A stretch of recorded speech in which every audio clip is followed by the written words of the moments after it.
Okay, a little bit more information about Lewis structures.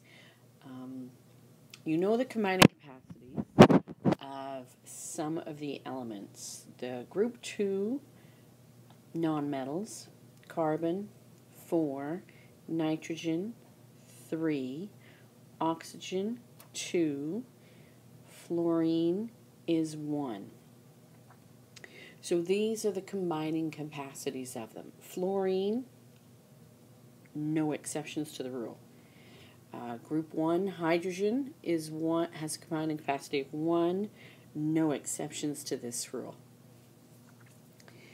Combining capacity is how many bonds it forms in order to complete its valence shell with electrons. Once you get into the third period, because the atoms are so much larger, they can actually expand their octet. So the central atoms, if you have an element on the third period,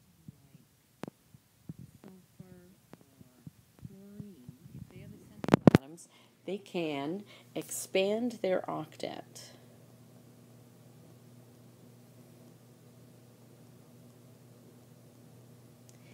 Meaning they can have more than 8 electrons surrounding them if they are a central atom.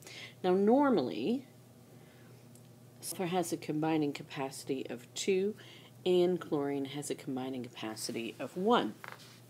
So if you're third row or lower, you can actually have more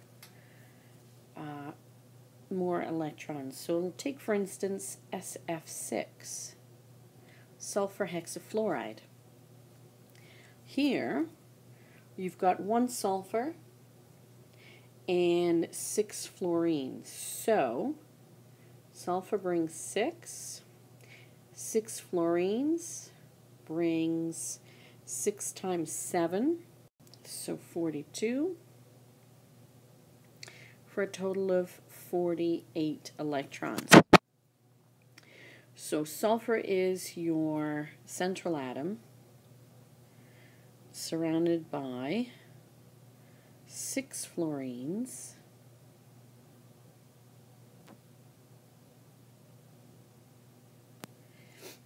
so I've just used up 6 times 2, 12 electrons, which leaves me with 36 left to place. So like you were doing yesterday, the electrons go around the terminal atoms first, the outside atoms, in order to fill their valence shell. So 2, 4, 6, 2, 4, 6, 2, 4, 6. So that is 18, leaving 18 electrons. So 12, and that's 18. So I've used up all my electrons. I have 0 electrons left. Each fluorine is surrounded by 8, 6 in lone pairs and a bonding pair, but sulfur doesn't have 8 around it. It actually has 12.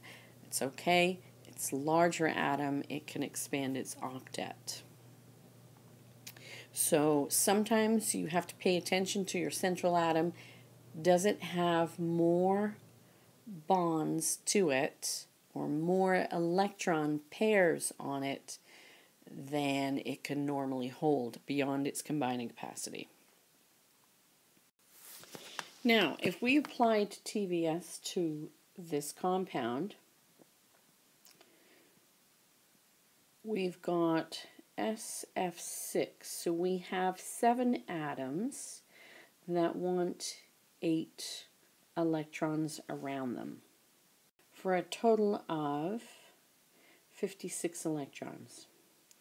Valence shell electrons, we've got sulfur, which brings 6. We've got 6 fluorines, so 6 times 7, 48 electrons. If you subtract the 48 from the 56, that's 8 electrons, which means there's 4 bonds. Now clearly this doesn't jive with the fact that we've got 6 fluorine atoms to place. So what happens is if you've got an expanded octet, TVS is not an appropriate one to use. You can't use TVS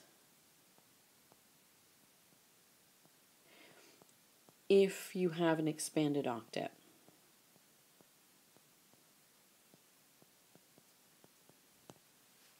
So you have to pay attention to your central atom. Okay, let's try to do a polyatomic ion again. So, carbonate. We can use TVS for this method, for this Lewis structure, because carbon's on the second period. It will follow our rules. So, TVS. Carbon wants 8 electrons, and each oxygen wants 8 electrons. So we've got 4 times 8, we want 32 electrons. Valence electrons, carbon brings 4, oxygen brings 6, there's 3 of them, and then we have a 2 negative charge, so we've got 2 extra electrons. So we've got 24 electrons. The difference between that is 8 electrons, so we have 4 bonds. So carbon is our central atom, has the biggest combining capacity. So we have 3 bonds for 3 oxygens, but 4 bonds total, so one of these must be a double bond. There's our 4 bonds. So we've used 8 electrons. We had 24 valence, so now we have 16 electrons left. So let's start filling the octet for the outside atoms, terminal atoms. So oxygen, 2, 4, 6, that makes 8, another 2, 4, 6, that makes another 8, so that's 12 electrons. We've got 4 electrons left. 2, 4.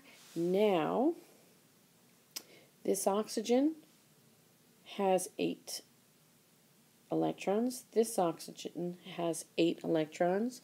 This oxygen has 8 electrons. Carbon has 8 electrons.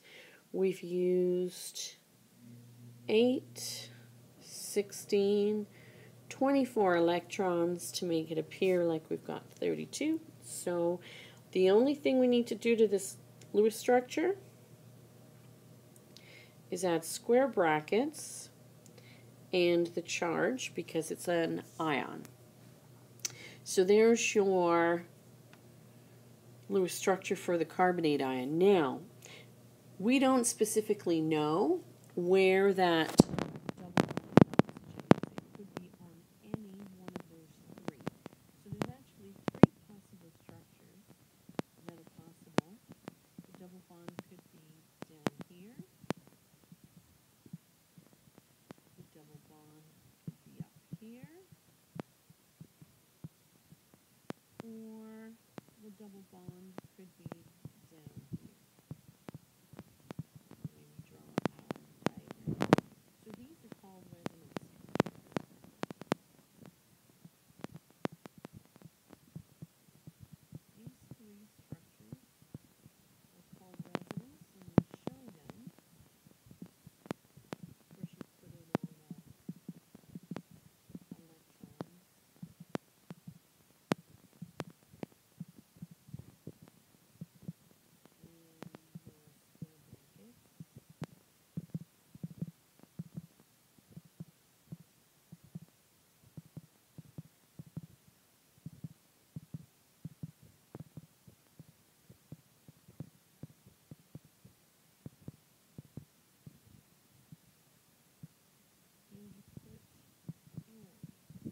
going between the three structures.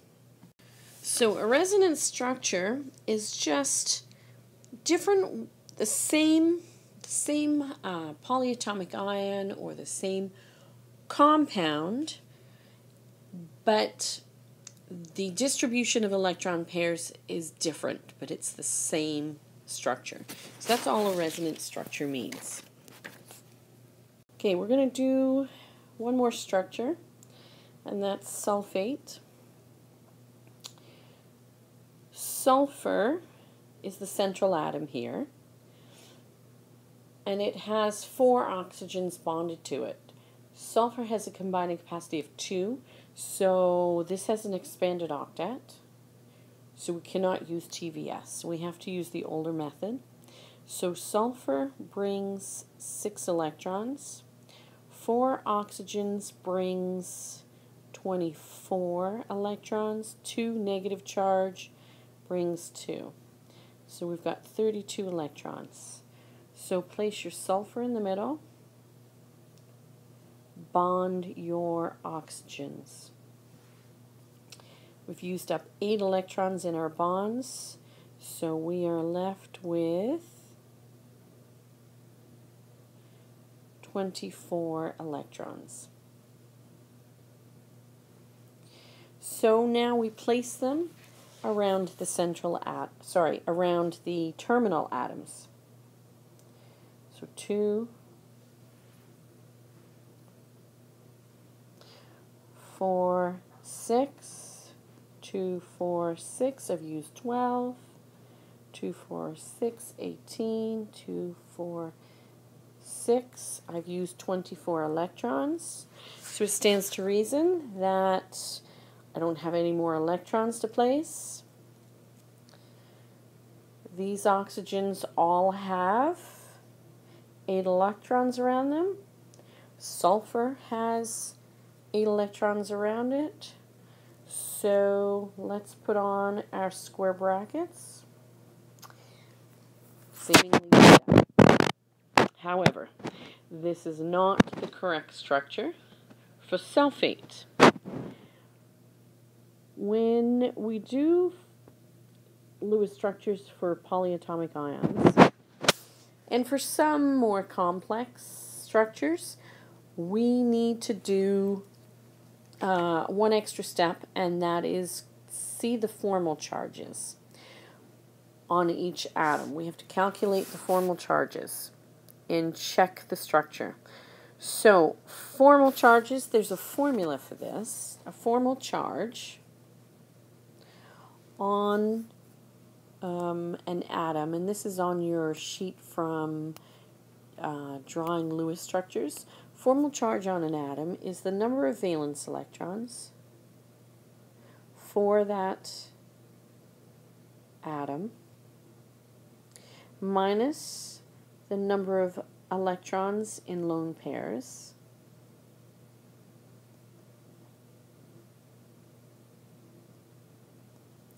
minus the number of bonds.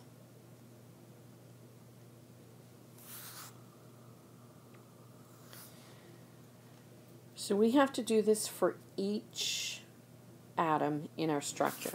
So there are certain rules. The atoms in the molecules, and this is on your sheets, you don't have to write this down. Rules for the atom for formal charges. Atoms in molecules or ions have formal charges as low as possible.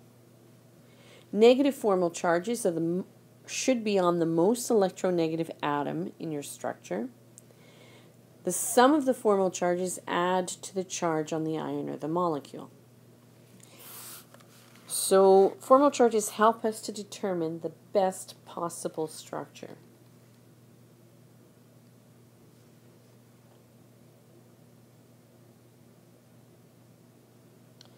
So our sulfate, we said, looked like this.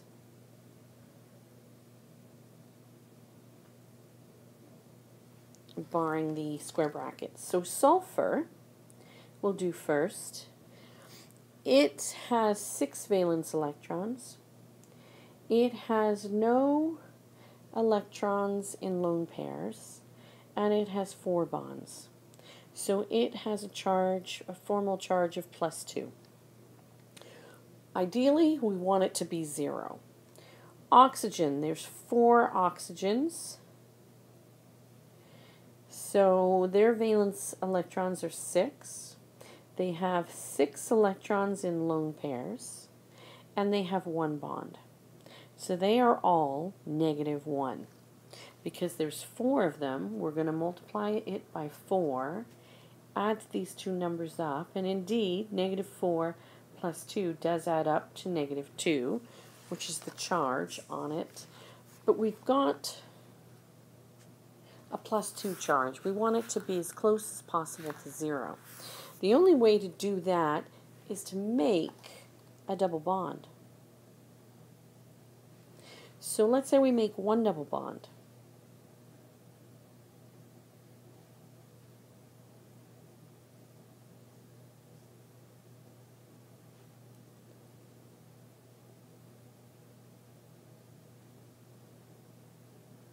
Okay. So now sulfur's formal charge is 6. It has 0 lone pairs of electrons, and it has 5 bonds. So now it's down to +1, which is better. We've got a double bonded oxygen and 3 single bonded oxygens. Valence electrons for oxygen is 6.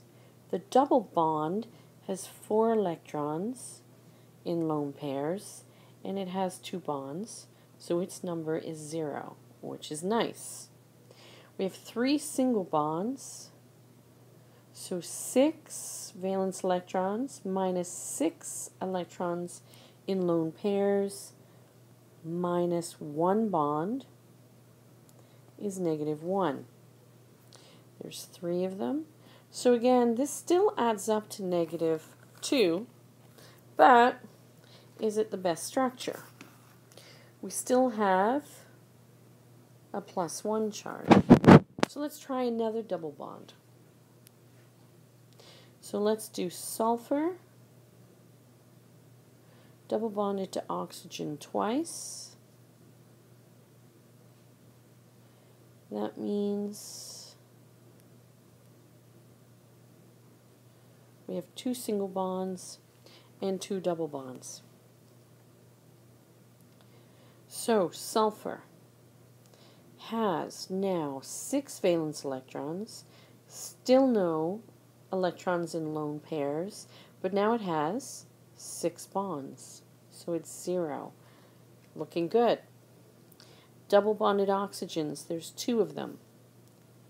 Formal charge is 6 valence minus 4 electrons in lone pairs minus 2 bonds is 0. Looking good. 2 times 0 is 0.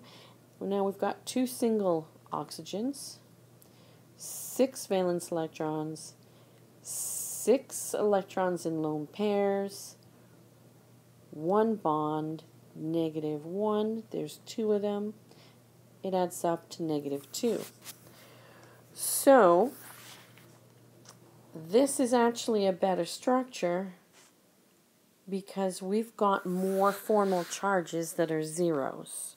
So the actual Lewis structure for the sulfate ion does have sulfur with 2 double bonded oxygens and 2 single bonded oxygens.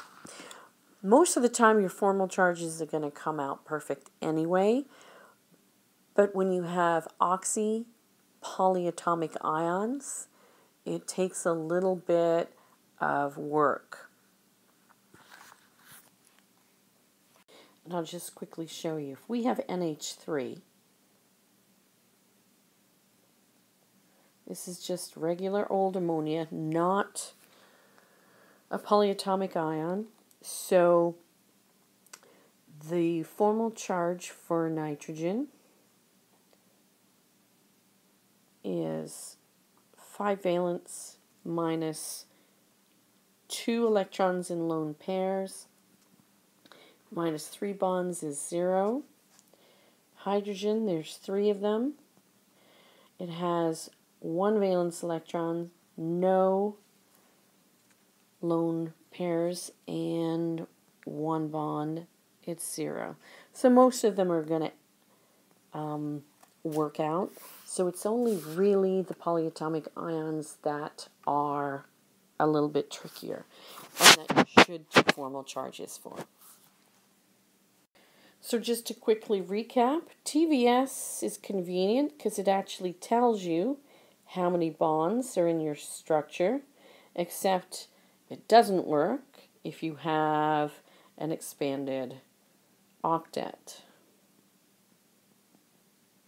So you have to keep in mind combining capacities.